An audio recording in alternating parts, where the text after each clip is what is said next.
열왕기상서 11장 8절에서부터 13절까지입니다. 지금까지 솔로몬의 얘기를 들어보면 정말 잘했습니다. 1등이 될 만합니다. 천번 제물을 하나님 앞에 드리면서 그가 지혜를 구했고 하나님의 뜻을 따라서 성전도 건축했고 하나님의 주시는 지혜로 나라도 든든히 세우고 또 좋은 소문을 나라 밖에까지 퍼뜨리고 이스라엘 역사에 이런 때가 한 번도 없었습니다. 왕궁의 재물이 조금씩 쌓여지게 됩니다. 그것이 점점 많아집니다. 나중에는 너무나 흔해가지고 귀한 것이 없을 정도가 됐습니다. 너무 흔하니까 귀한 것이 없는 거예요. 하나님의 참 축복이다, 은혜다 이런 생각이 없어요. 계속해서 사람들이 찾아와서 그들이 하나님을 찬양하는 게 아니고 솔로몬을 칭찬합니다. 솔로몬이 앉아있는 그 보좌, 왕궁의 그 휘황찬란한 모습, 그들이 받는 아주 극진한 대접, 이런 걸 보면서 솔로몬을 부러워하고 솔로몬을 높입니다. 스스로를 높이기 시작합니다. 원래 솔로몬의 본처가 누구냐? 바로 왕의 딸이었습니다. 그런데 그 이후로 성경에 보면은 700명의 후궁이 있었고 그 다음에 300명의 빈궁이 있었습니다. 이 사람들이 뭐냐면은 전부 정략결혼입니다. 그곳에 있는 나라의 공주, 또 그 성에 있는 성주의 딸 해서 모든 관계를 정략결혼을 통해서 관계를 갖게 돼요.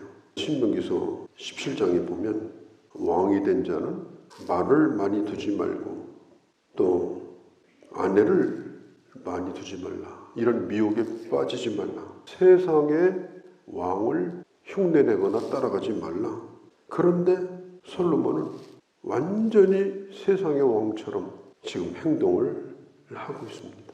전쟁 때도 아닌데 어마어마한 말을 수입해오고 전차를 수입해오고 심지어 금으로 방패를 만들고 이제는 지혜가 사라졌어요. 지혜가 사라지다 보니까 이게 옳은 건지 그런 건지 감각도 없어지고 이 솔로몬 주변에 있는 그 여인들이 그 가정, 그 가문, 그 나라를 지켜주던 우상도 같이 보내잖아요. 이 1000여 명이나 되는 이 여인들이 전부 자기가 섬기는 우상을 가지고 왔어요.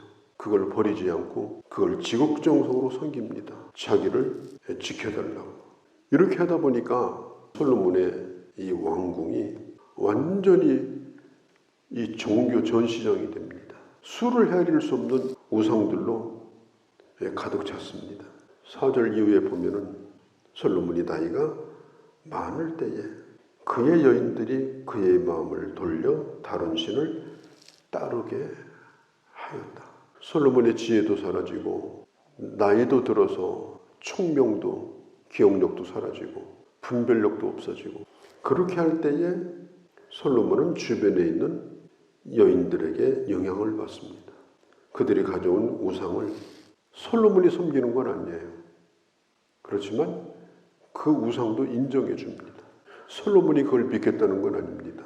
그렇지만 그것도 인정해 주는 거예요. 이게 뭐예요? 혼합주의입니다. 종교적으로 말하면 종교다원주의입니다. 나는 내가 믿는 종교도 나는 귀히 여긴다. 그러나 그들도 그들의 종교를 잘 섬길 수 있도록 내가 도와는 주겠다. 방해는 하지 않겠다. 솔로몬은 그런 포용적인 생각을 가지고 그것을 인정해 주기 시작합니다. 5절 이후에 보면은 아스다롯, 암몬의 밀공, 또 모압의 그모스, 암몬의 몰렉, 이것뿐이겠습니까? 얼마나 우상이 많겠어요. 그런 우상들을 전부 인정해주고 감람산 동쪽에다가 예루살렘 바로 건너편이잖아요. 그들의 신당을 만들 수 있도록 허락을 해줬어요.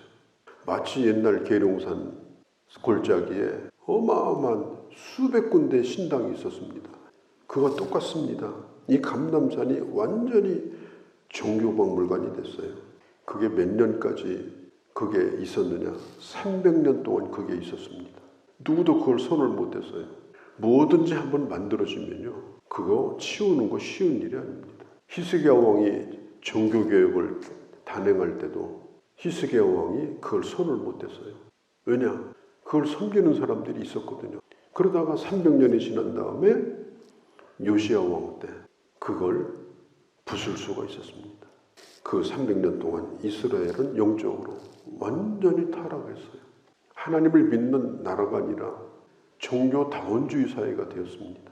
이 솔로몬의 이 타락이 이스라엘 역사를 얼마나 나쁘게 만들었는가.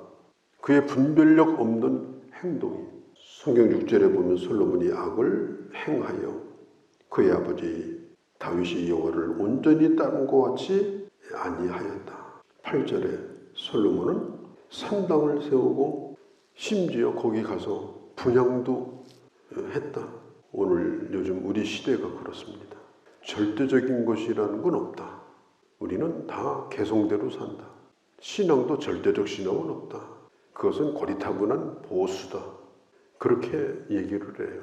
예수 믿는 사람들 가운데도 그런 생각을 가진 사람들이 있습니다. 성경은 분명히 말합니다. 하나님과 다른 신을 섬길 수가 없다. 하나님과 재물을 겸하여 섬길 수가 없다. 9절 10절에 하나님께서 솔로몬에게 하시는 말씀이 2번이나 말하지 않았는가. 6장에 보면은 솔로몬이 왕이 되었을 때 이런 일을 하지 말라고 분명히 말씀을 했습니다. 9장에 보면 성전을 건축하고 나서 이런 일을 하지 말라. 오직 하나님만 섬겨라. 분명히 경고를 했는데 그 말씀을 잃어버리고 말씀을 떠나버린 거예요. 9절에 보면 솔로몬이 마음을 돌이켜 이스라엘 하나님 여호와를 떠나므로 여호와께서 그에게 진노하사 일찍이 2번이나 그에게 나타나셔서 하신 말씀을 떠났으므로 진노하셨다. 분명히 말씀하신 적이 있습니다. 그것도 1번이 아니고 2번이나 9절에 떠났다. 이 말은 이제까지는 잘 해왔다는 거예요. 안 떠나고. 그런데 떠난 거예요. 우리가 전에 잘한 것, 그것이 미래를 보장하는 게 아닙니다. 지금 잘 해야 됩니다. 그리고 앞으로 잘 해야 됩니다. 왜냐하면 우리 인생은 끊임없이 달리고 있는 거예요. 지금까지 잘 달렸다고 거기 서 있을 수는 없는 거예요. 내일 달리는 날은 지금까지 달린 날이 아니에요. 우리는 달리는 순간까지 잘 달려야 되죠. 사도 바울도 내가 선한 싸움을 잘 싸웠다. 디모데후서 4장에 내가 믿음의 달리기를 잘 했다. 믿음을 지켰다. 내게 떠나갈 기약이 가까웠다. 이제 종점이 가까웠다. 그렇기 때문에 이 다름질을 더 잘 해야 된다. 그리고 반드시 하나님이 준비하신 의의 면류관이 있다. 우리 인생은, 우리 신앙생활은 달리고 있는 겁니다. 어제 달린 길은 이미 지나가고 앞으로 새로운 길을 또 달려갑니다. 그래서 오늘 잘 달려야 됩니다. 오늘까지 잘 달렸다고 내일이 보장되는 게 아니에요. 내일도 잘 달려야 됩니다. 주를 믿는 믿음의 길을 가는 것도 마찬가지예요. 솔로몬이 나이가 많이 들었으므로 육신의 힘은 점점 빠져가고 그러나 우리는 그 길을 달려가야 되고 그게 우리에게 주어진 매우 중요한 숙제예요. 오히려 우리 몸이 약해지고 사람들이 하나둘씩 다 떠나가고 나중에는 결국 혼자 남게 되고 그런 외로운 가운데도 끝까지 이 믿음의 길을 잘 달리는 것이 우리에게 주어진 과제예요. 솔로몬은 그야말로 반짝 잘했습니다. 좋은 것을 물려주지 못했습니다. 그 자식 때에 가가지고 그 어머니가 이방 여자입니다. 그리고 믿음도 물려주지 못했고 나라를 결국은 갈라놓았습니다. 나중에 솔로몬이 노년에 쓴 아마 죽기 전에 회개한 것 같아요. 전도서를 보면 깊이 후회합니다. 그러면서 이 젊은 세대에게 말합니다. 나이가 들어서 아무런 소망이 없다고 하기 전에 믿음으로 살 수 있는 기회가 사라지기 전에 창조주 하나님을 기억하고 살라. 하나님을 떠나는 일이 없도록 해라. 다 헛된 일이 되고 말았어요. 우리가 이제까지 읽었던 열왕기상 얘기도 더 이상 이어질 수 없는 얘기가 되고 말았습니다.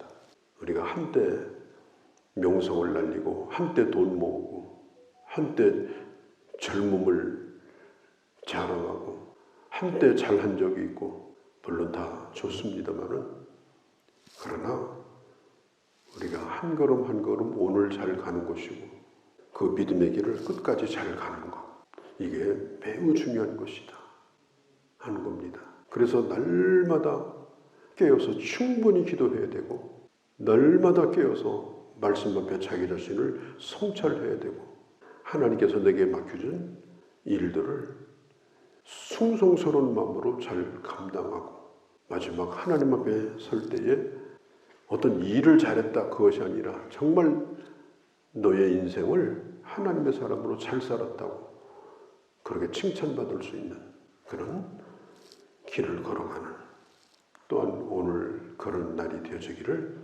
바랍니다. 걸어가신 우리 아버지, 오늘도 저희들 주의 말씀을 들었습니다.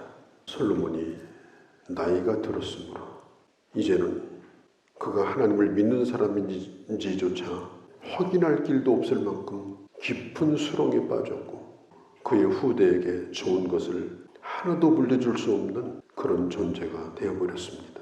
그의 종말처럼 되지 아니하기 위해서 오늘 우리가 어떤 길을 가야 되고 앞으로 어떻게 살아야 되고 우리의 것이 어떠할 것을 아버지 소망하면서 믿음의 길을 잘 걸어갈 수 있는 그런 저희가 되게 하여 주시옵소서. 우리 주 예수님의 이름으로 기도하옵나이다.